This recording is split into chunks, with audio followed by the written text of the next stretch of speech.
भाजपा को चलाने के लिए। मैं भी उसमें वन मंत्री था, मैंने भी 1 करोड़ से अधिक दिया उसमें पैसा। सब खनन माफियाओं से तला के दिया मैंने भी। मेरे पे भी दोस्त है, मैं तो कह रहा हूं मेरी भी जांच होनी चाहिए। आप जांच करा लो। वो 30 करोड़ रुपया की जो एफडी बनी है भाजपा की जो 30 करोड़ की एफडी बनी है पार्टी चलाने के लिए बैंक में, उसमें किस किस ने पैसा दिया है ईडी जांच कर ले। पूरी भाजपा जेल में होगी अगर ईडी ईमानदारी से जांच कर ले। सारे खनन माफियाओं से मैं वन मंत्री था तो मैंने रामनगर में जाके हल्द्वानी में जाके सब जितने खनन के ठेकेदार थे सबसे कहा 10-10 लाख के चेक लाओ। मैंने खुद कहा, मैं भी दोषी हूं उस मामले में। तो हम ही कह रहे हैं ना कि खनन पे हमने डंका पीट दिया तभी तो तबाही हो रही है। मैं खनन के खिलाफ नहीं हूं, खनन होना चाहिए। जब मलबा आता है तो नदी को टेक्निकल तरीके से उसकी रेत बजरी हटनी चाहिए जिससे कि बीच में गहराई हो और अड़ोस पड़ोस में जो है आसपास जो है बस्तियों को नुकसान। खनन होना चाहिए लेकिन तकनीकी तरीके से खनन होना चाहिए। तकनीकी तरीके से खनन होना चाहिए। ये तो आप चले जाओ उधम सिंह नगर में कैसे पट्टे दे दे कैसे लूट मचा रखी उन्होंने खनन के नाम पर। आप मुझे बताओ जिस तरह निसंग के समय में केस की जो घोटाला भूमि घोटाला हुआ था, हरिद्वार प्राधिकरण से रिपोर्ट एक ही दिन आई, मुख्यमंत्री की तरफ से पत्र गया, उसी दिन प्राधिकरण गया, उसी दिन रिपोर्ट आई और उसी दिन जो है जमीन आवंटन कर दी गई इस केस में। वही खनन पट्टों में हुआ है। खनन नीति ने तुम्हारा घर भर दिया, तुम्हारा भंडार भर दिया बीजेपी का। और मैं सच कहूं,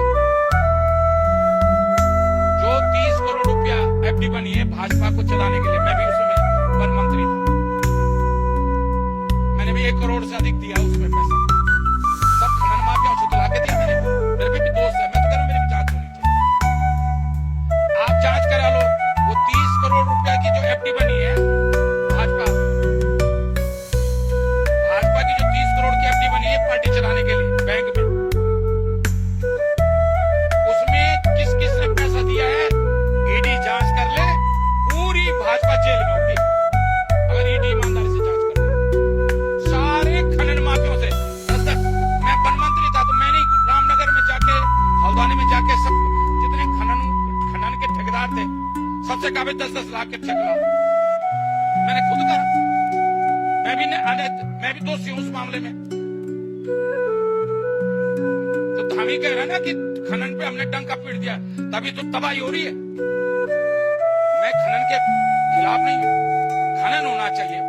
जब मलबा आता है तो नदी को एक टेक्निकल तरीके से उसकी रेत बजरी हटनी चाहिए जिससे कि बीच में गहराई हो और अड़ोस पड़ोस में जो है आसपास जो है बस्तियों को नुकसान।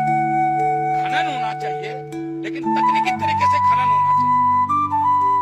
तकनीकी तरीके से खनन होना चाहिए। ये तो आप चले जाओ उधम सिंह नगर में कैसे पट्टे दे दे कैसे लूट मचा रखी उन्होंने खनन के नाम पर। आप मुझे बताओ जिस तरह निसंग के समय में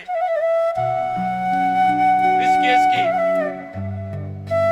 जो भूमि घोटाला हुआ था, हरिद्वार प्राधिकरण से रिपोर्ट एक ही दिन आई, मुख्यमंत्री की तरफ से पत्र गया, उसी दिन प्राधिकरण गया, उसी दिन रिपोर्ट आई और उसी दिन जो है जमीन आवंटन कर दी गई इस केस में।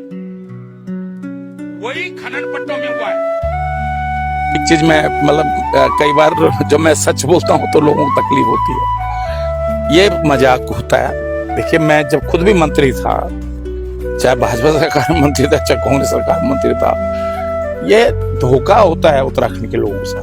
जब सत्र होता है तो 3 दिन में दोनों पक्ष विपक्ष मिल जाते हैं और फिर शोर शराबा करके और 2-3 दिन के अंदर निपटा देते हैं। सब लोग हेलीकॉप्टर का इंतजार करते हैं कि कब भागे हम लोग।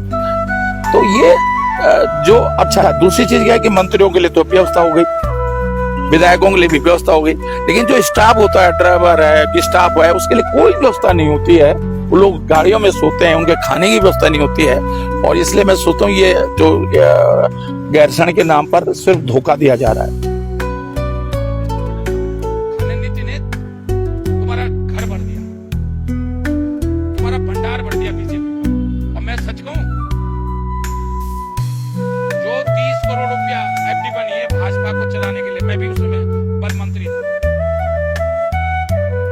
करोड़ से अधिक दिया उसमें पैसा, सब खनन माफियाओं से तुला के दिया मैंने भी।